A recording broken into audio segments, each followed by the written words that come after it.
Your circle will change as you accomplish your goals and level up.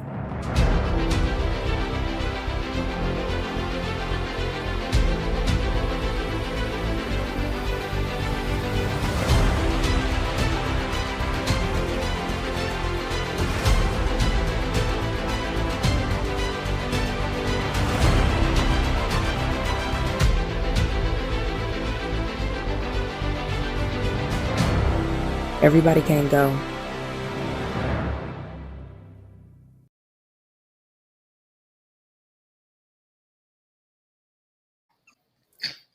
Happy Wednesday, and welcome to another episode of the Everybody Can't Go Convos. And today, as always, I'm bringing to you guys somebody near and dear to me because, why not? I'm surrounded by good people. And so since this month, we've been talking about Black history and we've been talking about the month of love. Why not wrap up the month with some Black love? Today, I'm bringing to you guys Mr. and Mrs. Terrence and Yolanda Brown. And these people have come into my life by way of the mastermind that you guys have heard me mention in several previous episodes. For Terrence and Yolanda, one of the things that really stuck out for me was just the relationship dynamic that I saw between the two of them in their growth journey and the way that I've watched things start to like ebb and flow. And I'm like, ooh, I told you guys a couple episodes ago, look, if that ain't the kind of husband you want, if that ain't the kind of wife you want, they don't need to be telling you how to. So when I told you guys about couples, then I'm like, oh, those are good things to model. Those are good values. Those are good principles. Here's in real life one of those types of couples that I was telling you guys about, one that I talked about. So welcome, Terrence. Welcome, Yolanda. Thank you guys so much for coming on the show and spending some time with me and the viewers. Absolutely. So thanks for having us. Yeah, good to be here. Thank you. So to get it kicked off, let us know, like, what do you guys have coming up? What do you guys, what have you been working on? What have you finished up? Tell us about some of those things. So this month I'll be heading out to New York to work on some business plans for my coaching company, The Noetic Nurse. I am a registered nurse, and I pretty much focus on preventing burnout for nurse leaders. I come from a family of nurses. My dad was a nurse for 42 years. My mom was a nurse for 30 years. And I had the privilege to watch them model certain behaviors, but also things that I didn't want to duplicate. So that's been my passion, and just trying to hone this craft and get to the nurses so they can live a better life. All right. I love that. What about you, Terrence? Myself, my lovely wife has transitioned me to the nursing field as well. So nursing is really passionate for her. But I'm also working on my extreme execution. So coaching is something I'm very passionate about, helping individuals go from where they're at to where they want to be. I just got done working with Guy Holly. He's another guy that's in our mastermind cohort, working with getting to the grant. So helping individuals that are looking to get grants also build out their teams and also let them understand how to communicate with the funders, making sure their paperwork is lined up. We also had Melissa T on. She helped them understand how important it is to write the correct way, use the right terminology. So just helping other people just get to where they are. Like I said, I love coaching. I love helping people, and look forward to doing more of that. And don't forget, you can help your wife. Definitely. I'll be in New York too. I know that's right.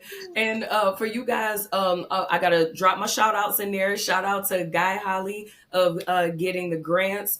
Not to be confused with, that's my honorary cousin, y'all, and he spelled it right. So I have claimed him and his lovely wife Courtney as two of my honorary cousins, or I just done placed myself as their honorary cousin. And also, you guys know Mel T from episode 2. Shout out to Mel. Hashtag get on that with the Getting the Win show.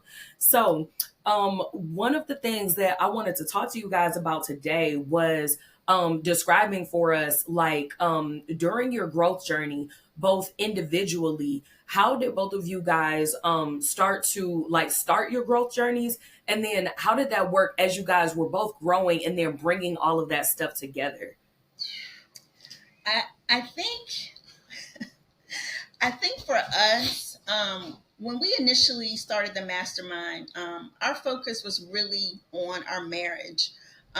Terrence and I communicate very differently, and it was just really important for us going into our next season of our marriage that, we kind of nail some stuff down, like get it solid, because we just kind of been playing it by ear for the last 15 years. And, we haven't done a bad job, but unfortunately for both of us, we didn't have really good, strong, long lasting marriages that we wanted to model.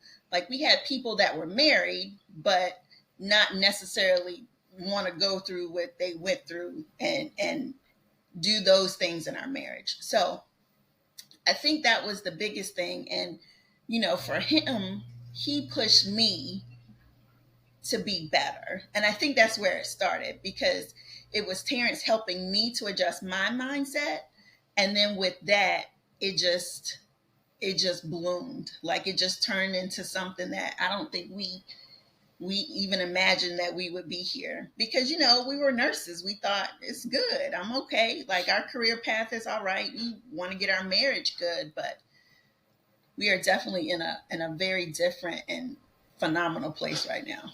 Yeah, I know for me, it's been a phenomenal journey.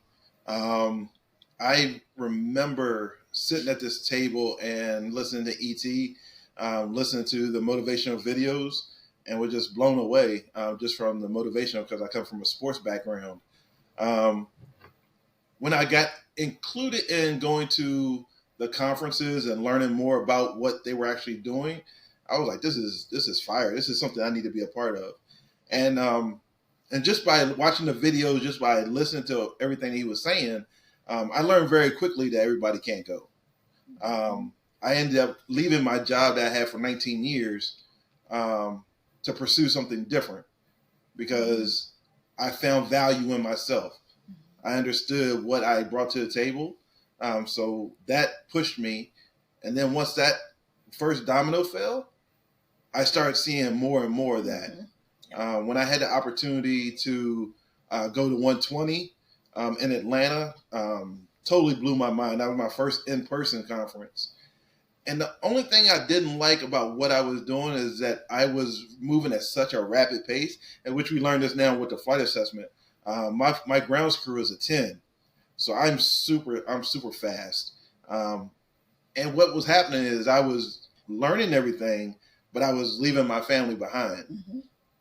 In my mind, I was thinking, I'll go back and scoop them up once I get all the pieces together. But the more that I started learning, the more I started listening to E, the more I started hearing, him talk about him and Dee Dee and the relationship component of it. I was like, I can't wait until I get it right. So I went back and I got my wife, and I was like, this is something that we really need to do. And we went to a couple conferences. I went to Phenomenal Life, and it wasn't until our second Phenomenal Life where I think it really clicked. Yeah, it really clicked for her, the community, the engagement. Because I think when you watch E on videos, you only see a really, really small piece of the man behind the man. His motivation videos are for a certain target audience, and my wife really didn't fall into that audience. When she started hearing the coaching calls and in person, the forward, it was totally different. Jess, let me just tell you, Terrence is being very nice, but I'm gonna tell you, E.T. was living with us. He was in our house in the morning, in the afternoon, at night, loud. I was like, Terrence, can we listen to something else? And I was like, okay. But once it clicked for me, it clicked. So that everybody can't go. So there's an analogy in our relationship. Terrence and I went to New York a few years ago for a birthday, and we were in traffic and walking across the street, and it's just perfect with the everybody can't go, because Terrence was in front of me walking his pace, and I'm looking at him and I get lost kind of behind him, and he crosses the street and doesn't realize that I'm not with him. And he turns around and looks at me, and I'm just standing there like upset. We're in the city, and he screams at me, "What are you doing?" And I'm like, I wasn't gonna make it. He was like, "I got you." He was like, "I already made the path for you." And so when we talk about like everybody can't go, I realize that, we do so much better when we are doing things together and on one accord, because, we talk about that story a lot, and it's very, very relevant for a lot of things that we're doing, that when we are joined together, the things that we accomplish it's ridiculous. I mean, even now. So, yeah. Absolutely. I love that. That analogy, ooh, like, I don't even know what direction to take it in, because like that speaks volumes on so many levels. With him clearing the path, you trusting him to follow behind. That being, I can like see the parallel that is in you guys' relationship, even with bringing you guys, as he brought you into, to drink the Kool-Aid, proverbially, and get on. And I actually can relate very well to the flip-flop in you guys' dynamic. I was the Terrence at my house that every morning it's like, press play, turn the light on, we out here. And it's like, wait, why is there yelling first thing in the morning? And I'm like, look, if Stephen A yelling, if Shay Shay getting loud, we gonna ET in the AM, okay? And it wasn't until I would kind of like bring my spouse along, or my fiance, but bring him along, and it's like, oh, come on, we going to this conference. And like the first one, it was like, all right, let me see. And he's like, okay, yeah, that's dope, that's cool, because he has that sports background. And so it wasn't too much of shying away from like the passion and the way that things were delivered. But what I didn't realize was I was that very fast-paced person. Mm-hmm. And so where I'm like, okay, in the mastermind, jump in this junk 100%, let's go. I didn't realize until we participated in Carl's conference, shout out to Carl, that he's like, this right here, like, this is my people. And like, it had been so long, we taken our flight assessments, and been working with his scores, my scores. And it's like, those things kind of like slightly overlap, but plug together, because my GC, I got 10. Like, there aren't any failing scores, but I'm like, I feel you on the like, I only got 10. And then for my ATC, I only got a 9. So it was like, literally, we had to learn that we were speaking like literally from the opposite ends of the spectrum. Yes. And then also I had to see where like, oh, okay, you can have some flight attendant, you do have some pilot, so you can speak my language more than I'm able to speak your language. So I'm like, oh, shoot. Like, I got to catch up. I'm going to have to put in extra work at this thing, because you naturally have a preference to be able to communicate to me better than the gap that I need to close, with making sure that when it's time to, or when I'm communicating, like, I have to slow down. Mm-hmm. I need to make sure that all of the details that was like in my head, I have to stop and give you the bullet points, so that it doesn't look like I'm just like, okay, and then I'm gone. And it's like, wait, did we just discuss that? I did, with myself in my head. And so I could definitely see how and I understand how like closing those gaps and speaking those different languages, it really does do it works volumes in communication. And this doesn't mean, you guys, that the communication has to be bad. You heard Yolanda start out by saying things weren't bad, things weren't shaky, it wasn't anything going on, but they were looking at going from a good space to a great space, stepping it up. There's no reason to pretty much, fighting complacency. Just Yeah. because things aren't bad doesn't mean that that's necessarily where you should be staying. And another thing I'd like to point out to you guys, you hear us bringing up this assessment again. So it's not just me hyping up the assessment to you guys. These are people who have also, and we've sat side by side in class and actually broken down and looked at this assessment with our peers, with our significant other, and taking a look at the things that we can pull from this so that we're able to learn to be the best version of ourselves, and also to find those weak spots so that we can operate in those things better. So, with talking to you guys more about how the assessment helped work for you guys, what were a few of the other things that you guys were able to pull so that you could like implement new things into the relationship that took you guys from that like that good stage to it's like, oh yeah, no, sure, we great out here, nah. Like, what were some of those things that that you guys like were able to pull from your combined, what is that, about 20 no, about 40 pages between the two of you? Mm-hmm. Yeah. Well, I think the biggest thing for Terrence and I is the way we talk to each other now, because I'm a high GC ATC and he's a high pilot in ATC. So for me, he takes his time when he is talking to me now, whereas before we have this joke. It's called 101 Things You Don't Say to Your Wife, right? And so it's the truth. But the book is coming. The book is coming. It is. It is. We were going to start on a calendar first because we got 12 months already. But pretty much 101 things you don't say to your wife. Because from the pilot perspective, Terrence is very direct. His feelings or my feelings is very low on the priority list. He needs it done. But for me, a lot of times it's like, why would you say that to me?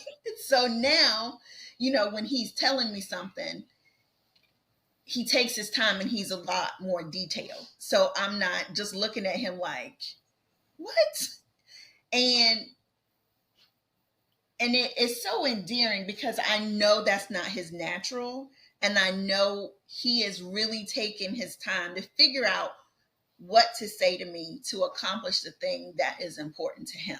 So I think for me, that's been like the best thing about the assessment. And then also when we disagree, we have to figure out how to explain it to each other.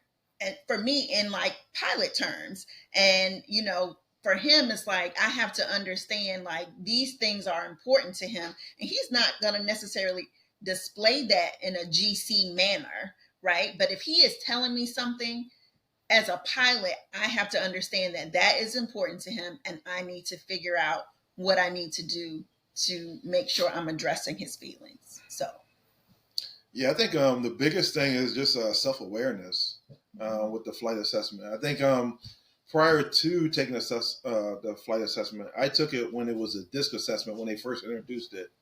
And I was a high grounds crew. I really aligned with Carl on the podcast. I really understood him. I really understood a lot of what he was talking about. I understood a lot of my personality and what was going on in my life. And then just as I continued to grow, we had one thing that they talk about in the flight assessment is whenever something significant happens in your life. I had something significant happen before I met my wife. My grandfather had passed. And when that happened, it made me look at life differently. It made me understand that time is more of an essence and to be more purposeful and intentional on what I'm doing. When I was with my wife and the significant, it was her father passing. And why that was significant to me is because when we first got together, her and my father-in-law, we weren't the best of friends when we first started. But as time proceeded, he ended up inviting me to his passion, which is bowling, which was huge. So our relationship truly evolved. So what happened was when he passed, that kind of pushed me as the man in the family. So now I'm the man in both families. in, well, 3 families: our United family, then her sister, her mom, and then my mom, my grandmother. Mm-hmm. So it's like, it was that awakening again. It was like, okay.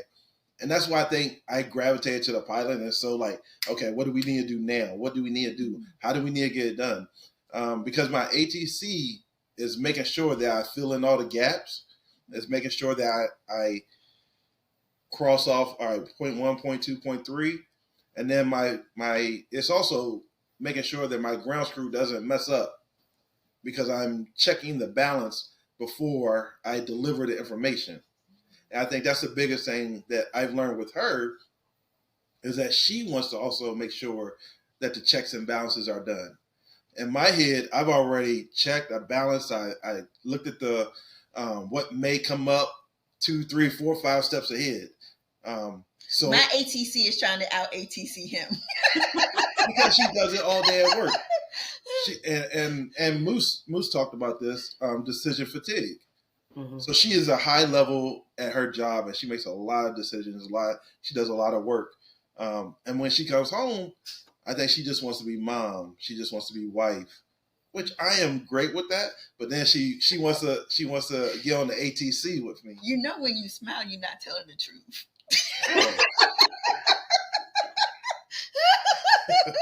All smiles. So yeah, I think just understanding, our flight assessment, it gives us a peek into how we operate, how we communicate, and then, like I said, there was nothing bad with our relationship. It was just going from good to great, from great to phenomenal, and we've seen and we know that it's possible. So why we want to stay somewhere good where we know there's so much more out there, and all it is just effort. We just have to put in the work, put in the effort to make sure that we are taking care of one another. Because at the end of the day, that's all that's important. Yeah, is just one another. That's super dope. So as you guys, it sounds like the flight assessment and both of you guys working at that together is something that is a bit newer in comparison to like your entire growth journey itself.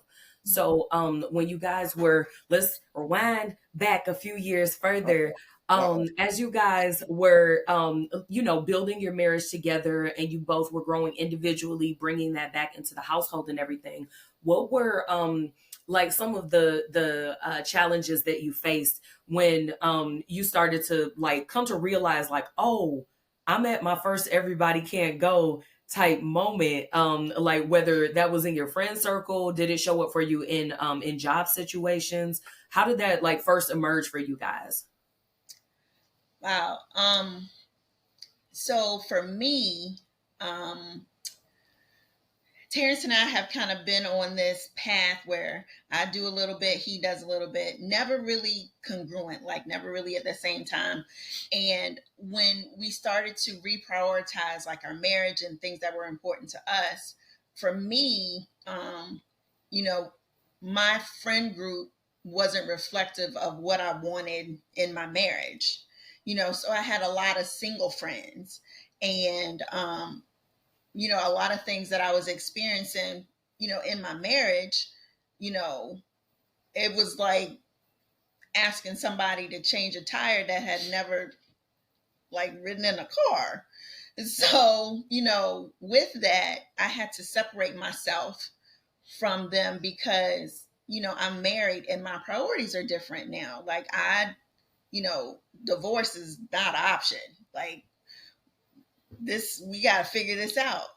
And so, when we were to disagree about something, the peanut gallery, your girls, they the first ones to say, girl, you need to go. You need to leave. And so for me, it was, changing my friend group. And then, also with my, my career, I've worked at a very high level for a very long time. And, when opportunities and things, came for Terrence, I had to adjust my job. I had to adjust my career so I could be supportive to him. And, a lot of people, I ran, a multi-million-dollar robotics program that I literally walked away from. I mean, I built it. But, you know, what my husband needed and what he needed from me at home was more important. So I had to walk away from a job. And, you know, it's funny, when we were trying to get clarity with how we needed to move forward, we actually did marriage counseling with someone who used the assessment to counsel us. So, you know, in that process, it was amazing because I think both of us quit our job after that. Yeah, we both end up quitting our jobs. So, you know, the everybody can't go is very real for us. I mean, we've been living that for the last, I guess, 3 years now. Yeah. I know for me, it's been, I mean, I've been doing it since 2004. That's when I came to Richmond. And I just left right out Frederick County, right outside where you at. I left there to come to Richmond for a hope and a prayer. I didn't really have the appropriate education where I was at in high school. So I was going to college and was just going to try it out and see what happens. So leaving home, leaving everybody I knew was the first one, everybody can't go moment. And it was just like, I was tired of doing the same old thing. And I knew where that would lead me. I knew I seen the older guys ahead of me. I've seen the older men that was married in that area. I was like, this is not what I want. So since I know this is not what I want, I got to do something different. So I just came to Richmond just to see if God was going to open up another door, another opportunity. And it just continued after that. From 2004 to 2008, that's when my grandfather passed. I left an 8-year relationship after my grandfather passed because I knew that wasn't what I wanted. And after leaving that relationship, I was blessed with my wife 6 months later. So, I mean, allowing or understanding that everybody can't go will open the door to who can go. Mm-hmm. Yeah. And I look at that all the time. So, God says, I know the plans I have for you. Mm-hmm. I knew you before you was in your mother's womb. Those are two scriptures that really play in my heart, because if that is true, we both come from two different areas. Her family is from the Suffolk, Virginia area. Mine is from Frederick County. And we mapped it out. It really doesn't seem like we would come together. Mm-hmm. But somehow God made a way that we will find each other at the appropriate time for us to be able to blossom and get to this point. And understanding that, it just makes it so much more powerful and being intentional of who can't go and who can go. Because if you bring along the wrong people at the right time or the right people at the wrong time, then you're going to mess up the plan. Because only two people can mess up the plan, you and God. And God ain't going to mess it up. Mm-hmm. That part. So understanding, what you are doing and being intentional about your motives and your moves, I think is really impactful in your decision making. Mm-hmm. And I think once I figured that out, it's just been, one decision after another. And it truly is a muscle. Because like I said, I was with the job for 19 years and I had no intentions on leaving. None whatsoever. But through listening to E and starting to value myself, and then listening to my wife and her belief in me, saying that, you do have more to offer. You can be a nurse. And I was like, I don't know about that. I had to go back to school. I got to go past the NCLEX. I was like, that seems like a lot of risk, but her belief was so strong. I'm like, if God gave me this woman and her belief, then I was like, God help my unbelief. So I just went for it and just kept going. And once that one move was made, like she said, I quit 4 other jobs. So since 2019, and God has blessed me with something better each time. Yeah. Mm-hmm. To the point where, we're in the mastermind. Yeah. And that was, because were you cohort 1? 2. Okay. So with cohort 1, when I came out, just a quick backstory. What happened was E was really doing the UOU book. So I thought it was just, we were just going to talk about, it was going to be a big book club. That's all I thought. Because there was no talk about, a mastermind or anything like that. So I was already in the mindset that, I already got the book, I got the audio book. I really don't need, to be in the book club. But God once again kept saying, hey, this is something that you need to do. So I was like, okay, I'll go ahead and join. It's free, whatever. And in the process of doing that, listening to the speakers, they kept reiterating, there's something coming up, there's something coming up. And I was like, I already knew, I've seen 1%, I've seen some of his conferences. I was like, well, something coming up, it probably ain't going to be for me. I already put that in my mind because I knew what we already had planned. Like I said, I'm an ATC. So I already knew we was getting ready to go to Phenomenal Life in Mexico. I already knew that that was in May. May, we have a cluster of birthdays coming up, graduation coming up. I was like, I ain't getting involved in nothing else. Then when it come out and they told us what the offer was, I was like, I can't pass it up. I can't pass it up. So I just dove into it. Now, this might not have been the best idea, but I ain't go talk to the wife or nothing. I said, yo, this is up. We doing it. We doing it. So I jumped all the way in. And then a week later, I came and was like, yo, babe, we... I waited a week. Yeah, so I was like, yeah, I joined a mastermind. Now, what he fails to tell you is that, God makes no mistakes, because Terrence had, positioned us the year before for us to get our finances in order.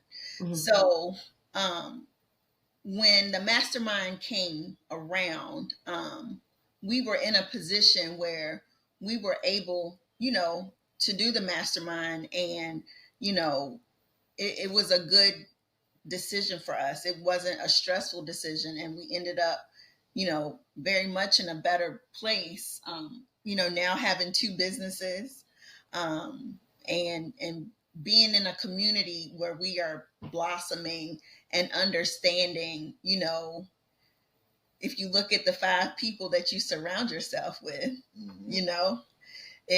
You definitely want to be around people where there's mutualism, and, where this trickle down is happening everywhere for us, at my job, at our church. It's unbelievable. The effect that, understanding that everybody can't go, how wonderful it is. So, yeah. And I think just to piggyback off that, when you say everybody can't go, I think the first thing people think about is, oh, you're leaving somebody behind. And in essence, you are. But on the flip side of that, since everybody can't go, we are not made to be alone. So you're preparing yourself for who's getting ready to be in your life. So God has already ordained certain people that should be in your life at certain times. So the longer you hold on to something, the less likely you're going to be able to grab something else. So you have to let it go in order to go get something else. That's just the way it goes. You have to let go of something in order to get something. So you can't hold on to it afraid that something better is not going to come along. If God purposed it in your heart, and you've already done all the work, all the research, and everything in your heart is saying, hey, you should do this, you shouldn't let anything hold you back from doing what you know in your heart you should be doing. That's real. And I want you guys to notice, he just brought up another version of a reason, a season, a lifetime for having people around and keeping people around. And bringing back a couple of the themes for you guys. Again, we're looking at everything doesn't happen super fast for everyone. Everything doesn't happen super slow for people. But what is common is that strong foundation that was built, and then stacking on top of that strong foundation. And this, everything that Yolanda and Terrence have been talking about is their version of doing that, having that solid and that strong foundation first.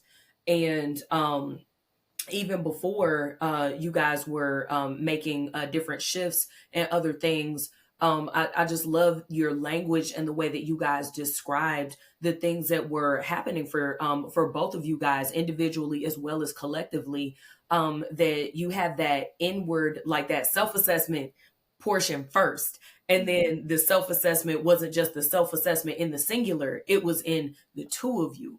when you were looking inward, and just how that that helped to solidify so many things for you guys to be able to continue building upward and experience what we call here a quantum leap once you're able to get that solid foundation set there, and so that from there, you're able to build up faster. I've heard an analogy in the past. I believe it came from Jamal King. Shout out to Jamal, where he talked about that the foundation of a building, it usually takes like a very long time to get the foundation, like digging, getting to bedrock, doing everything properly. And then from there, once they're finally able to build the foundation and you get to the ground level, at that point, that's when it's like, oh, hey, I was just here a month ago. Like, are they building a building? And it's like, well, what happened? Where did that come from?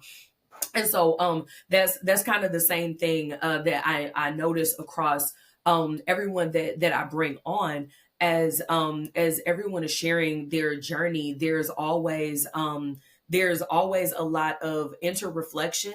And another thing that you guys brought up that I definitely found it valuable, that's why I put it in a book for y'all, was that you guys talked about having a period of isolation where it doesn't sound like you were wasting that time or doing that like I'm lonely thing. You were alone, but you were accomplishing the things that you needed to accomplish when you took that time apart. And so not apart from each other, but you took that step away.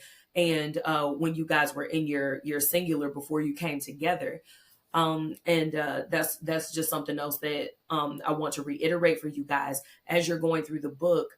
I want you to be able to see in yourself through each of these episodes how the same principles and the same language, but it will just be stated at each individual's level, how these things keep repeating in these stories of success, in these stories of growth. So some of these things that each person has had to do.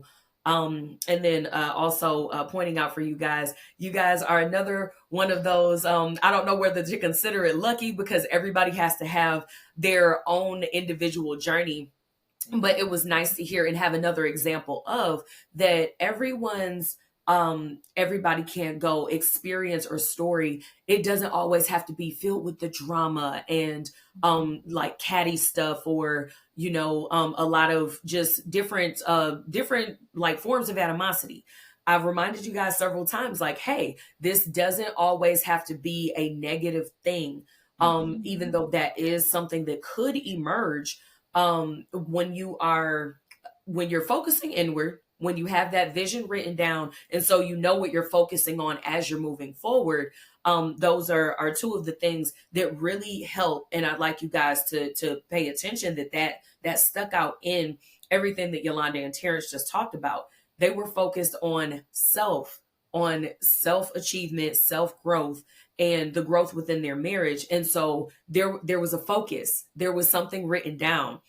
There were plans that were made that were going toward that foundation. And so that is a commonality that I noticed for people when they're sharing their version of how everyone wasn't able to come along with them. And another reason why I'm like, oh, yep, the book has to be a thing is because when you have that clarity for where you're going and you have that tunnel vision, there isn't so much emotion involved because we're thinking logically. We're looking at the facts. If I'm having an issue in my relationship and I only have other people that there's nothing to model for them to give me advice on, let me find a safe and wise counsel community that can provide me with that. When it's time for you to, get onto whatever your level up is, when it was time for you to, okay. And that's actually one of the examples that I give in the book, that experience of going away to college when you're moving from that place that is so familiar, that place that and the putting yourself in a different environment, it puts you in a different headspace. And when you're doing something different, that's the environment where you're sitting down, you're at your desk learning, you are perhaps partying and learning some new things, but like being removed from everything that you grew up in and around. You're expanding your horizons and becoming exposed to other things that are different than the place where you came from. And I use that that analogy and talked about it in the book because that's honestly one of the most commonly accepted just across the board. There may be some tears if you're moving like clear across the country to go to college or something like that, but usually that's one of those things that just like societally it's kind of like it's a given, like, oh great, you're going away to college, we're going to miss you so much, but embark on your journey. Yeah. But you're not always met with the same encouragement or fervor if it's like, okay, hey, you guys, the relationship dynamics here need to change because I'm not moving, I'm not going away to college, I'm going in my office at home. I got to get into my lab. I have to study. Well, study for what? You're doing fine. Everything's good. You guys are good. Yeah. Level up for what? Like, no, you're good. Yeah. And that's part of the problem when, if you're surrounded by everyone where good is good enough, but inwardly you're like, I know good is good enough and that's great for you. But I know in my heart of hearts that what I'm striving for is great, is phenomenal. Like right here, it's fine. But I would really, really love to get to the peak over there on that part of the mountaintop. That doesn't mean that there's anything wrong with the summit that whomever else is standing there with you at that point. And another thing that I mean, I'm not sure how many episodes in a row I've said this, you guys, and I'm not going to stop saying it just so that it gets poured into people's head. The truth of the matter is everybody can go, but everybody does not desire to. Everybody does not want to, and everybody is not going to put in the work to go to the next level. That's right. And so with that, another one of the things that you brought up, I believe it was Terrence that said it, that I'm like, that's awesome. Was talking about the thought left me. This happens, guys, when you're stressed. It happens. And it was right there on the tip of my tongue. I'm like, no, I don't need to take the notes. Paper remembers, the mind doesn't. That's right. Absolutely.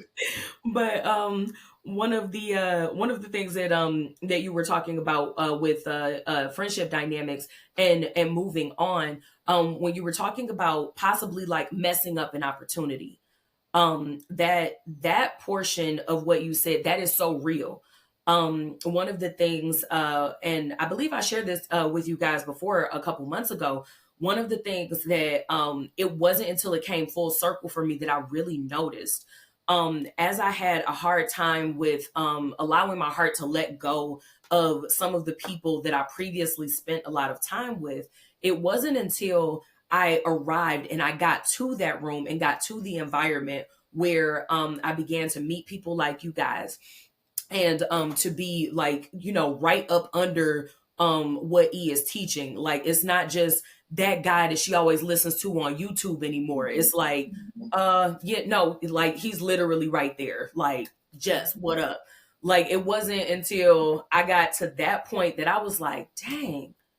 And I started to look around and I'm like, if I hadn't like went ahead and did that work to let go, I literally would not have been allowed in the room with all of those people I was trying to put on my back and drag into the room with me. Right. Like, I mean, you guys wouldn't have touched me with a 10-foot pole. And I would have swore that because I'm like, oh, everybody can go, everybody can come along. I would have swore that it's like, well, what is it about me? And it's like, nope, it don't have nothing to do with you. But do you see everything else and everyone else that's surrounding you? That's what we're not interested in. So unfortunately, when you were talking about that top 5, and if you look, y'all better go back and read those top 5 Tuesday post that I make for you guys every Tuesday, because I really want you to think about that. I want you to really reflect on that. The way that we don't look at it is the 4 people that you spend the most time with, would they cost you an opportunity because the 4 of them are not equipped, not able, possibly not blessed, wasn't destined to, or they just simply do not have the skill or the personality or the I don't know what other nice way to describe it, but they're not you. And so the other 4 people that are standing around you, because you're only 20% of that pot of 5. Mm-hmm. So if people are looking at taking a risk on like, hey, you would be a really great asset, the other 80% of you as an asset, we see what those numbers are. Mm-hmm.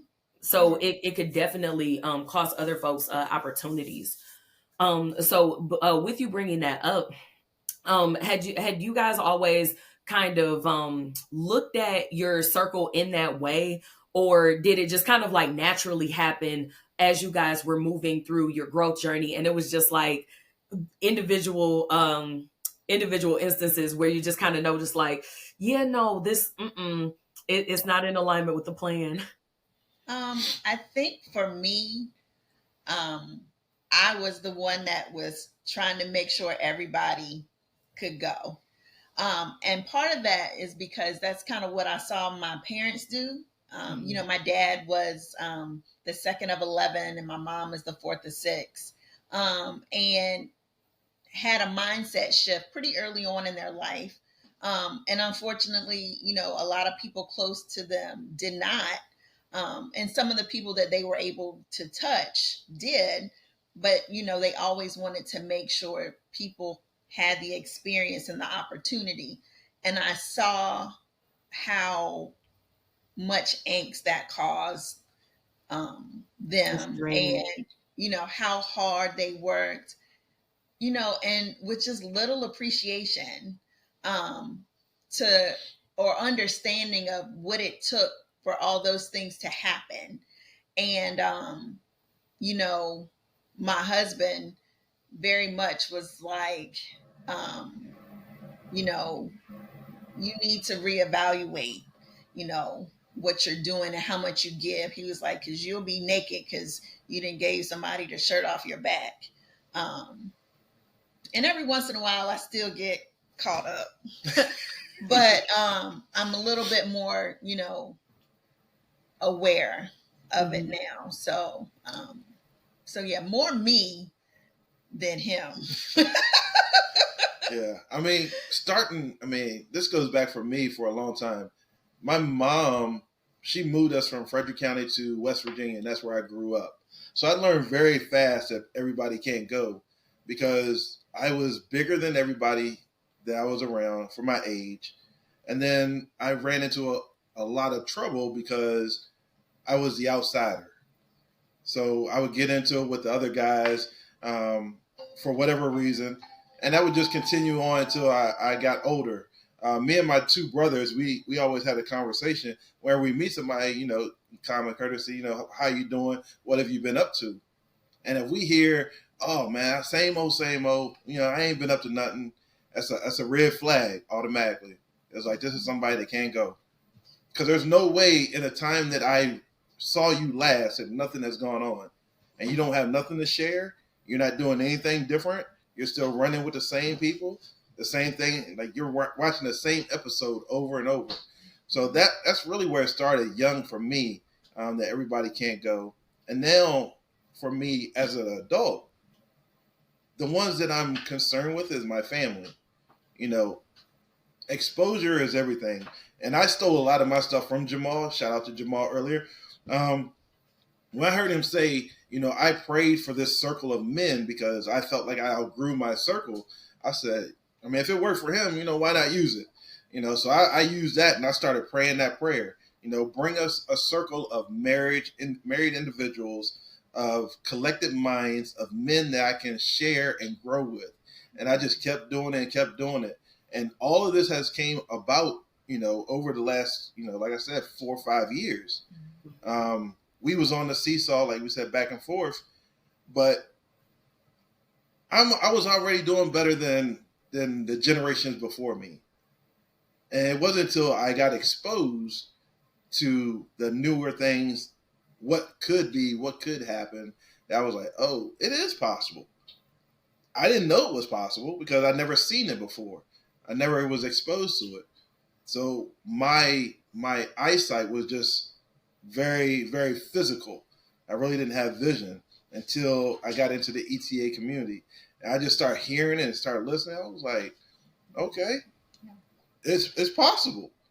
And then once I made the commitment, I started seeing those things come about. I remember when I first told her about Phenomenal Life and us going to Cancun, and she was like, I don't know, because it was real. It wasn't like a year ahead. It was coming up, and I was like, we going, because I heard the talk, I heard the language. I didn't know what it was. I didn't know what X-Correct was going to be like. I had no idea, but I knew what this community was. Yeah. So I was like, we're going to make it happen. And, put the head down, grind, and we made it happen, and continuously to make it happen. But now it's more about building together, because I know what's possible. And I tell her all the time, you believed in me so much that you made me go back to school. And now I'm believing in us and say, hey, we will become millionaires. We will have multi-retail real estate investments. Our businesses will explode across the nation, because I know what's possible. There's no way that our God brought us together through all this just to say, oh, I told you I could bring them together. There's no way. So with that mindset and with that belief and knowing what I know and being in the communities that we're in and the rooms that we're in and the connections that we have, the phenomenal people that we have, I mean, the sky's the limit. The sky's the limit. And it is, once again, the sky's not the limit, because we've seen people go outside the orbit. So the sky is no longer the limit. There is no limit. We can do whatever it is that we actually put our minds to do and go after it. If we want to have a house on the East Coast and the West Coast, as our coach has done, it's possible. Mm-hmm. We see Jamal building a skyscraper, who was a cop, just retired. It's possible. We've seen CJ. We've seen Toby. We've seen Nikki. We've seen Rochelle. There's no limit to what we cannot do. All we have to do is understand that there is a formula. We do have the right people, but we do have to do the work. And once you start doing the work and following the blueprint, just understand it may not happen right away, but it will happen, as long as you follow the steps and keep doing what you are supposed to do. Boom, there you have it. There you have it right there. Talk that talk, T, okay? And when I tell y'all that it ain't no haters allowed on my yacht, okay? And I'm going from the block to my yacht, but it ain't necessary. I ain't taking the block to my yacht to be tearing up my nice stuff, okay? And look, I already looked up how much fuel costs. I need rich friends to hang out with. So, boom, hashtag get you some, okay? And so I love everything that you just said there. I really couldn't state it any better. And hashtag shout out to everybody that you just brought up and how they served as a source of inspo as you have been on this journey, and you guys have helped to push and pull one another so that you are able to grow together. And I mean, I see you with a Tribe Called Marriage. We had Quest in here a couple of weeks ago. Shout out to Quest in the greenhouse. Okay. Yeah. When I tell you guys that that this building is, out of all that he said, hashtag do the work, hashtag do the work. I'm not in here selling y'all a dream. I am in here telling you guys the things that people have done, the things that I have done, because I'm not about to just sit up here and shout this thing from the rooftops for you all. And then it's it only worked one time. No, I'm telling you that I've done these things, and these things work because I've been in lockstep and met so many different people through specific programs and things that have also had, how many times on here, how many episodes have we brought up God? Have we brought up some scriptures? Have we brought up other things? It's not a thing to be hidden around here. And being able to not have to separate the business part from the God element, separate the marriage counseling from the church counseling, which those can be two different things. But when you have these different businesses and services and like tools backed by science, where those things are melded together, it's not just, well, we only looking at the science, but we not going to talk about any spiritual elements. Mm-hmm. Spiritual is one of those pillars, you guys. Sure. So being able to be around like-minded people and learning from people who you heard T mention, like, hey, I pray for a certain circle of people for a specific type of influence. And no, I bring that back up to point out, and I keep saying this, that there is a ton of stuff online with, a bunch of negative connotations, all of this stuff that says, well, if he act up, do this, if she act up, do this, da da da da da. But the truth of the matter is, that's not what most of us want out here. That's not what most of us want. That's just what gets the most traction in the algorithm. Yeah. In real life, in real life, dang well, for the most part, everybody that you're rolling with is not like, okay, it's funny, but it's like when you start taking entertainment and that starts to come into your head, come into your subconscious, you start living that out. Look at the kind of drama and the foolishness that it brings you. And so I'm making sure that you guys are becoming exposed to some of the people that I talk with and the things that we talk about on a regular basis. There's not just the latest whatever is the news. We know last month in January, how we had that little calendar that comes out, and in January it had like the 5 things on the calendar of like the random stuff that happened. I don't know what the calendar looks like this month for February for all of the things that happened, but all of those entertainment elements being brought into like, oh, well, this is how you're supposed to do marriage. Y'all, please, let's leave the foolishness behind. Leave the foolishness behind, okay? Get in with a good coach. Get healthy and get right with yourself. That includes in here and up here. Absolutely. Only then are you able to bring these things into whatever your version of love is, and you guys are able to begin to work together. Both of y'all have to be whole individuals so that you can come together and start coming out with the people that you see right here in front of you, the people that I've brought to you, the type of, when I say marriage, y'all know what I mean by now. And if you haven't, I'm going to keep reminding y'all. Not being a may as well wife for somebody, and not just being married just to be married, but actually having godly marriages, having marriages where both people who are involved are happy and people are building and growing together. And both of those individuals in that marriage are growing and they're growing together. And that doesn't look the same for every relationship. Absolutely. As you guys have heard in the story that Terrence and Yolanda shared today, everyone has their own version of this walk. But don't forget those few things that are common threads through all of them. Getting that vision so you know exactly what you're focusing on. Also, so that you can take those feelings out of making the decisions when it's a reason, a season, or a lifetime for a person, or when it's time for you to move along physically from one environment to another so that you can get closer to being your best self.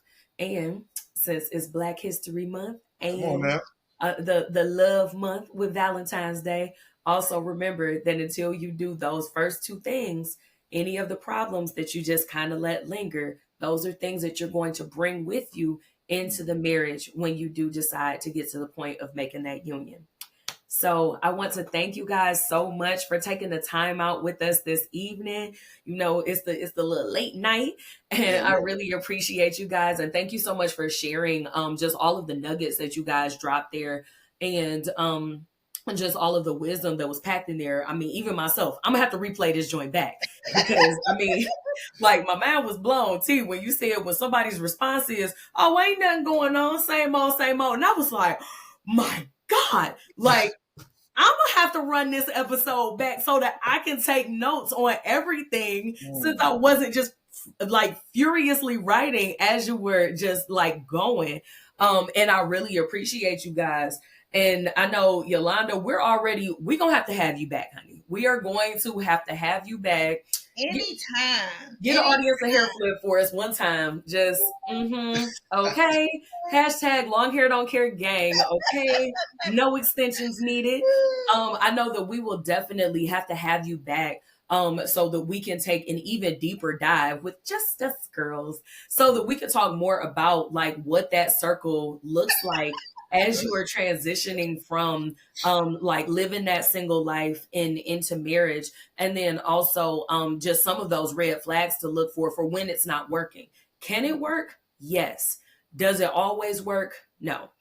And so sometimes you are able to emerge and become that leader among your circle of friends, and sometimes you have to remove yourself because it's not good for what you're bringing back into your household. So we're gonna have to chop it up and dig all the way deep into that thing, because as you were speaking, I was like, ooh, yeah, no, that's a whole episode, because it's like 3 different ways that type of situation can go.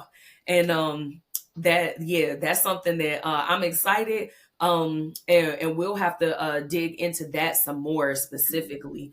And T, I get you and some of the other fellas back out on here, because I can just cover with y'all what happens on the male side of that. You know what I'm saying? I kind of just have to give me some little cue cards, read y'all the questions, and let y'all chop it up for the fellas, for our gentlemen viewers. So Absolutely. Thank you guys so much for participating tonight. And thank you all for watching. And we will see you all on next Wednesday. Thank you guys again.